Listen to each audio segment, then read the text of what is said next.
আপনাদের সাথে ঢাকা 10-এর সাথে কিন্তু আমার আত্মীয়তার সম্পর্ক আছে। আমরা দেখেছি একটি মহল তাদের নেতাকর্মীরা ধরা পড়েছে নকল ব্যালটের সিল বানাতে গিয়ে। কাজেই এই নির্বাচন সম্পর্কে আমাদেরকে সজাগ থাকতে হবে। নির্বাচন নিয়ে কিন্তু একটি মহল ষড়যন্ত্র শুরু করেছে। পত্রিকার পাতায় আমরা খবরে সেই খবর দেখেছি। আমরা এই ধানমন্ডি এই নির্বাচনী ঢাকা 10 এলাকা থেকে আমরা আমাদের ধানের শীষের প্রার্থী করেছি আমরা রবিকে। এই রবির হাতে আমরা আনুষ্ঠানিকভাবে আজকে আমি ধানের শীষ তুলে দিচ্ছি। রবি তার বক্তব্যে একটু আগে এই এলাকার অনেক সমস্যার সমাধান রবি তার নির্বাচনী বক্তব্যে একটু আগে আপনাদের সকলের সামনে বলেছে কিভাবে রবি নির্বাচিত হলে এই এলাকার সমস্যার সমাধান করবে, মানুষের সমস্যার সমাধান করবে।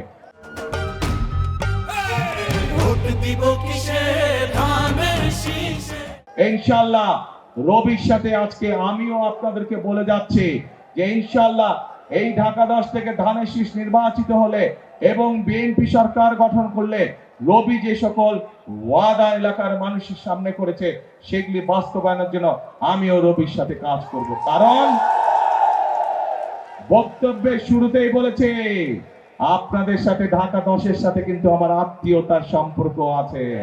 কাজেই আমারও দায়িত্ব এই এলাকার মানুষের যে সমস্যার সমাধানগুলো আছে, জলবদ্ধতা হোক, এই ধানমন্ডি লেকের সমস্যা হোক, বিভিন্ন আইন শৃঙ্খলার সমস্যা, প্রত্যেকটি সমস্যা ইনশাআল্লাহ আমিও রবির সাথে দেখভাল করব এই এলাকা। প্রিয় ভাই বোনেরা, আসুন আমরা 12 তারিখে এমন ব্যক্তিকে নির্বাচিত করি, এমন দলকে নির্বাচিত করি যাদের দেশ পরিচালনার অভিজ্ঞতা আছে। এমন দলকে আমরা নির্বাচিত করি যাদের সামনে দেশ এবং দেশের মানুষেরকে নিয়ে কর্মসূচি আছে, পরিকল্পনা আছে। এবং বিএনপি ছাড়া এই মুহূর্তে আর কোন দলের কাছে সেই কর্ম পরিকল্পনা বা অভিজ্ঞতা নাই। আগেই বলেছি এই নির্বাচন হচ্ছে আমাদের শুধু গণতন্ত্র প্রতিষ্ঠান না, গণতন্ত্র প্রতিষ্ঠার পাশাপাশি দেশ গঠনের নির্বাচন। বিগত 16 বছর আমরা দেখেছি বহু মেগা প্রজেক্ট হয়েছে এবং মেগা প্রজেক্ট মানেই মেগা দুর্নীতি হয়েছে, কিন্তু মানুষের ভাগ্যের পরিবর্তন হয়নি। আমাদের গ্রামগঞ্জে শহর সব জায়গায় হাসপাতালগুলোতে গেলে ওষুধ পাওয়া যায় না, ডাক্তার ঠিক মতন পাওয়া যায় না, স্কুল কলেজগুলো ভেঙে চুরে পড়ে যাচ্ছে, রাস্তাঘাট ভেঙে চুরে নষ্ট হয়ে গিয়েছে। বহু এরকম আরো অনেক সমস্যা আছে। আসুন আমাদেরকে এখন এই পরিবর্তন করতে হবে।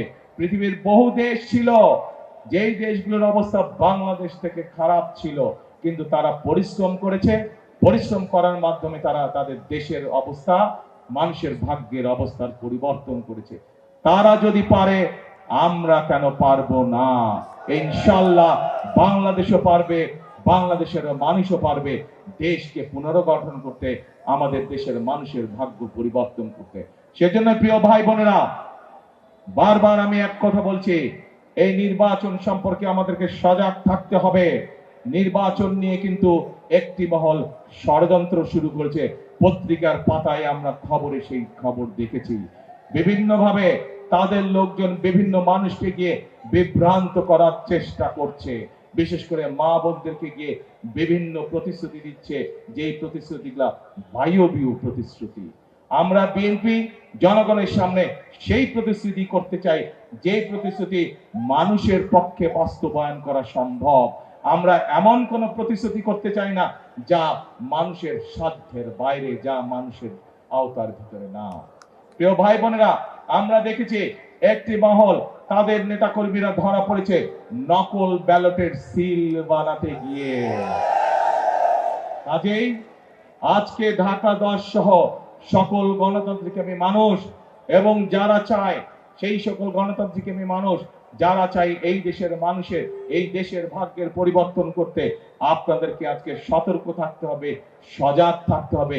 এইসব নকল সিল বানায় তাদের বিরুদ্ধে, যারা গিয়ে মা বোনদেরকে বিভ্রান্ত করে তাদের বিকাশ নাম্বার চায়, তাদের এনআই ডাউন নাম্বার চায়, এই সকল ষড়যন্ত্র, গুপ্ত ষড়যন্ত্রকারীদের বিরুদ্ধে আপনাদেরকে আজকে সজাগ থাকতে হবে। তা না হলে শত শহীদের রক্তের বিনিময় আত্মত্যাগের বিনিময়ে আমরা যে ভোটের অধিকারকে আজকে প্রতিষ্ঠিত করতে পেরেছি, সেই অধিকার আবার হারিয়ে যাবে, সেই অধিকারে আবার ষড়যন্ত্রের বেড়াজালে আটকে যাবে।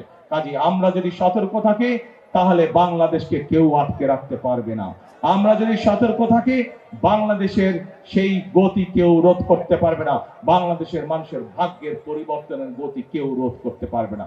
কাজে প্রিয় ভাই বোনেরা, আজকে এই নির্বাচনী জনসভায় আমাদের সকলকে শপথ নিতে হবে, প্রতিজ্ঞা করতে হবে যে যে কোনো মূল্যে আমরা বাংলাদেশের মানুষের গণতান্ত্রিক অধিকার এবং রাজনৈতিক অধিকারকে প্রতিষ্ঠিত করব।